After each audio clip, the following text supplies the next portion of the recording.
Hello, I'm Eric Snodgrass, and thank you for watching this weekly Ag Weather Update brought to you by the Farm Credit Associations of North Carolina. Well, I was watching the sunrise here across the East Coast, and the low pressure system which sat over the top of us over the weekend is now sitting and spinning just off the coast.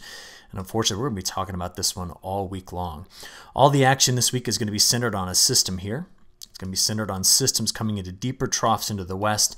They're going to eject into the northern plains. We need to talk broadly speaking about the country and who's going to be seeing the planting windows open and who's going to keep them shut. It's going to be very important as we move through the middle part of this month, just thinking about some of the bigger crops grown here across the United States. Now, in addition to that, in a few moments, I've got brand new long-range weather stuff to share with you. So let's get to that. But first, just take a look at the precipitation we did get over the weekend. A lot of this was hitting some drier areas that we had seen develop here throughout the month of April into early May. And so we did bring in some precipitation into these areas. But this same system that came through here is going to continue to cause problems. And this is where it sits today. See the low? Now, what you're going to have to watch all week is for not only the surface low, but the upper level low to slowly creep by the end of the week back to the west.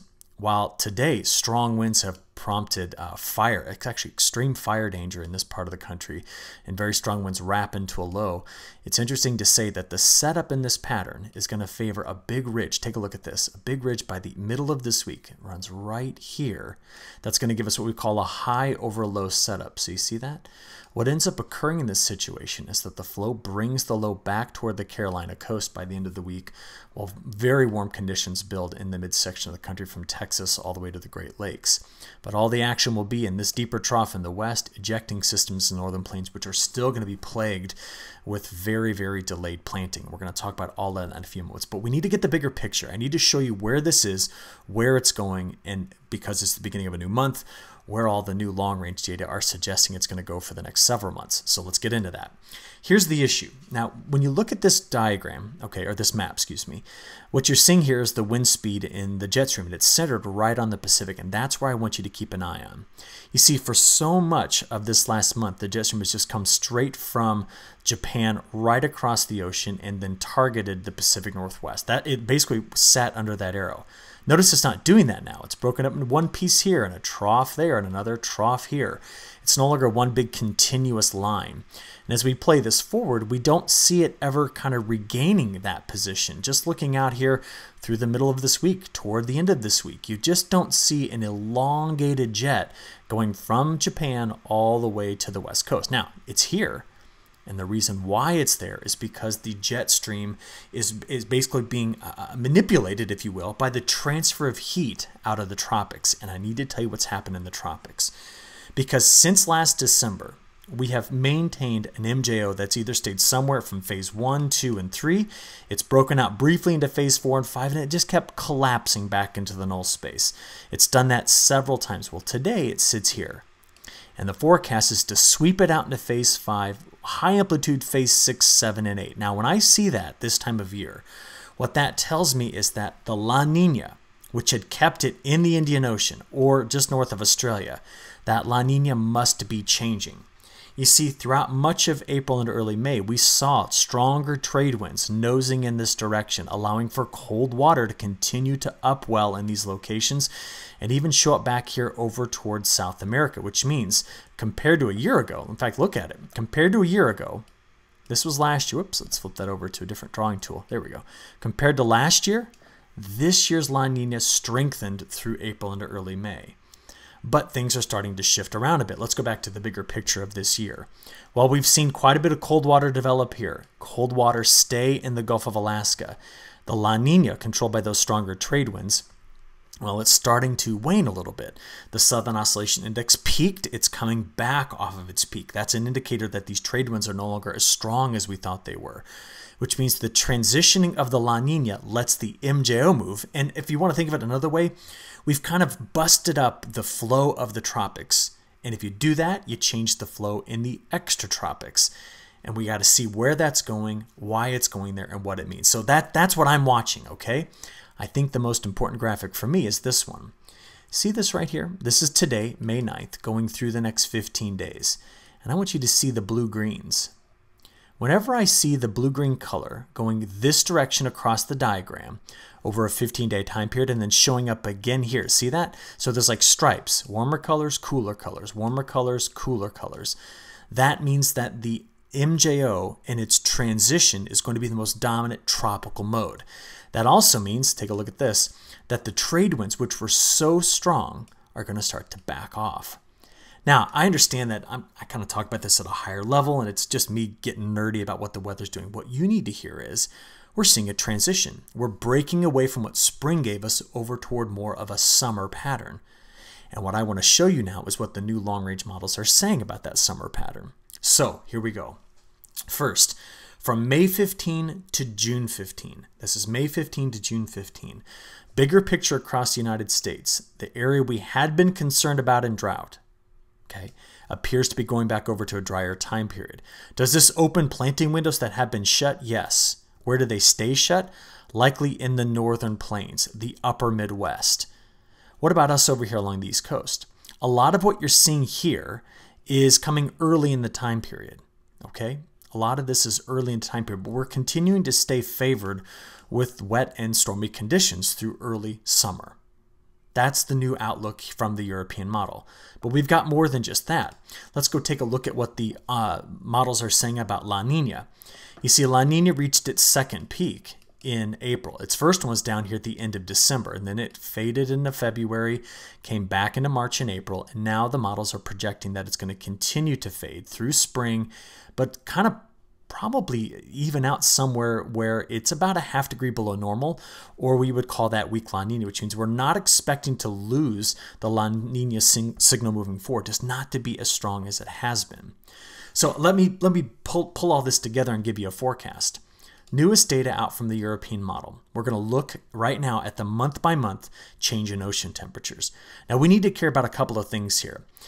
First, if the La Nina persists, that lowers wind shear in this part of the ocean, and we know that that therefore increases our risk of hurricanes once they develop, becoming stronger. But we need to keep an eye on the ocean temperatures here too, because these ocean temperatures tell us how much energy there is to extract from the ocean to make powerful tropical systems. So in addition to that, if we keep warm water in place here, but this stays cold where I'm shading in, plus La Nina, that tends to make a lot of drought and heat stress in the midsection of the United States. So we're going to watch how all of this responds while the Carolinas are tucked away between those two things. See what I'm saying? So here we go. This is May into June, July, August. Let's start here at September. This would kind of be the peak of our hurricane season. Now, what did we notice happen there? We maintained the La Nina. It tends to go south, though. It's south of the equator.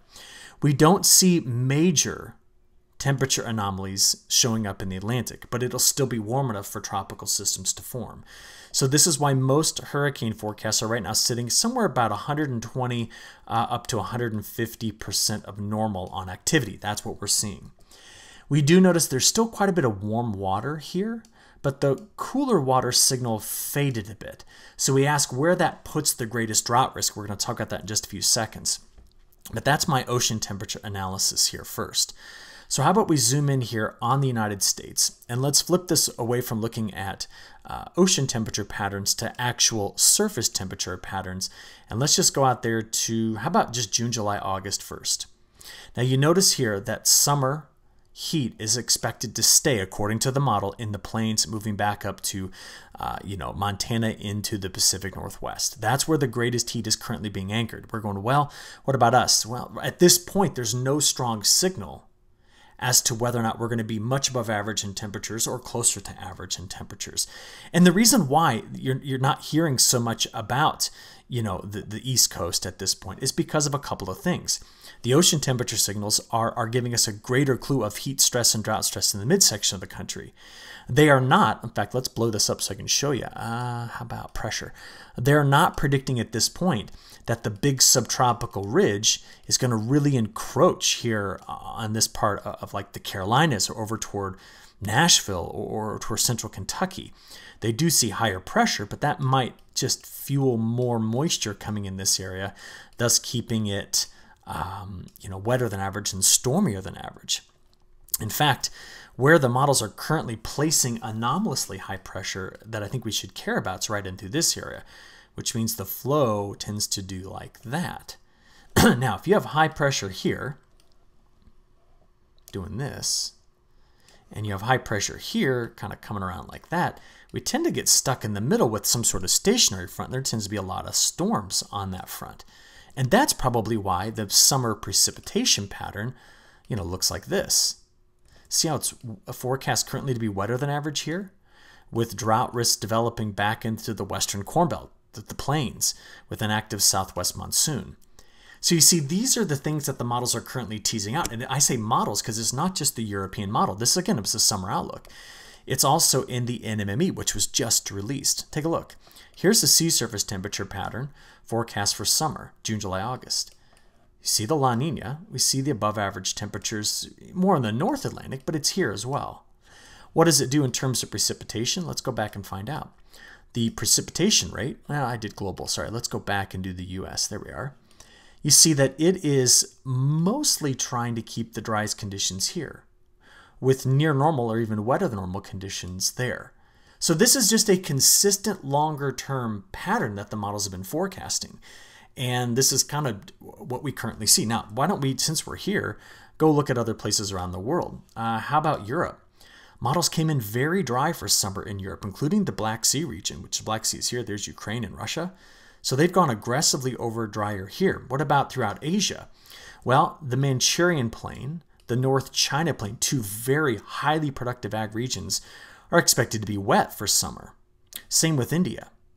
And Australia, which is going into winter, is expected to really see the heavy rains from the La Nina, which is just a very common signal. So they're going to continue on with heavy precipitation. In South America, we better not look at this. This is the middle of the dry season, so it doesn't matter as much. But if we were to come back, let's go back here and say South America. You see in the near term wetter than average, but don't think that this is going to be wet. It's the dry season, so it's actually going to be dry. The safrinha crop finished on a drier note. But that at least gives you some broader global perspective on some things we've been thinking about here. Okay? So what are we dealing with again right now? Well, we're watching that system off the coast while extreme fire danger sits here. This is heat, this is flood, and strong winds around it. So what we're going to be seeing throughout this week is you just need to keep your eye right here. See, as I play this forward, we're going to go through Tuesday and into Wednesday, relatively dry, cool, but relatively dry. And there's going to be some cloud cover developing because of this. Not right now. In fact, you saw this morning, we're clear this morning, except for right along the coast. But what we're going to have to watch out for is from Wednesday into Thursday, Friday, and Saturday, our chances for rain start to increase. So you notice, let's just do that again fast. The upper level low sits off the coast through Wednesday, but by Thursday night into Friday and Saturday moves back over our area. Now notice who's not getting the rain.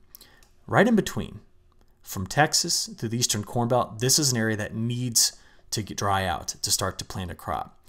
But from the Pacific Northwest to the Northern Plains, keep your eye up here now. This area is going to continue to stay very active and very wet, and that's where all the severe weather is going to be this week. So what does that mean? Continued planting delays. Very cold in the Pacific Northwest. In fact, there's frost advisories and frost warnings out for a lot of places, which are quite important, like the Columbia Basin, the Willamette Valley, the Snake River Valley. The delays that we're seeing here are going to continue. But we're going to have to wait toward the end of the week until our precipitation chances come in. So let's distill that down into one map. The greens to blues represent where we're going to see wetter than average conditions this week. The warmer colors represent drier. So planting windows open here, they stay shut here, it stays cold in the northwest. And we're going to watch late in the week for this upper level system to move its way back over us. Now what happens after that is this. Here's that trough by Friday. As we just play forward into the weekend, it finally gets kicked out. How? This next trough sweeps through and starts to move it. Now that trough settles into the Great Lakes by mid-May. Now normally if you saw this like, oh, we're going to go over really cold, but not at this point in May. So the flow comes around like this. This gives us a drier signal all the way from the plains to the East Coast, and it's going to give us a little bit of a cooler signal. So what do we see? Week 2, we lose the wetter conditions and drier air moves in, but not just here, across a big section of the country. And we're going to talk about the temperatures as we finish out this video. So our frost, well, we're still watching some frost in the Appalachian Mountains this morning here in Virginia and West Virginia. But notice there's a large area here that is not in frost risk, while the West Coast is very much. See that? Our temperatures, let's just go take a look at them here. There we go. Let's blow this up. You're going to notice that our temperature is going to stay cooler than average midsummer heat builds in the midsection of the country. Here's Monday's highs compared to normal. Tuesday, Wednesday, Thursday. We just don't break away from it. See that? So yeah, it's going to be in the 70s, but we should be seeing our temperatures up in the 80s this time of year. Meanwhile, through Thursday, you saw from Texas all the way to the Great Lakes, this is midsummer-like heat for some of these areas, while the deeper trough still sits in the west. That starts to break down by Friday into Saturday and Sunday. And I think Sunday will finally get rid of this pesky pattern we've been dealing with as this trough kicks everything out. So let's finish with that longer range temperature outlook. On the left, I have day 5 through 10. So at the end of that time period, we start to warm up. But you noticed that the pattern did something like this day 10 through 15. So that's where the trough's at. So we might be a couple of degrees below normal, but our temperature is going to recover and go back over toward normal. I'll be honest with you, for the Carolinas, this particular start of the growing season has been, compared to the rest of the country, one of the most favorable spots. So folks are watching your weather very carefully while there's been major issues in other parts of the U.S. So we need to keep a close eye on that as we progress forward. I appreciate your attention. We'll keep analyzing this long-range forecast, deliver another one for you next Monday. Until then, have a good rest of your week. Thanks.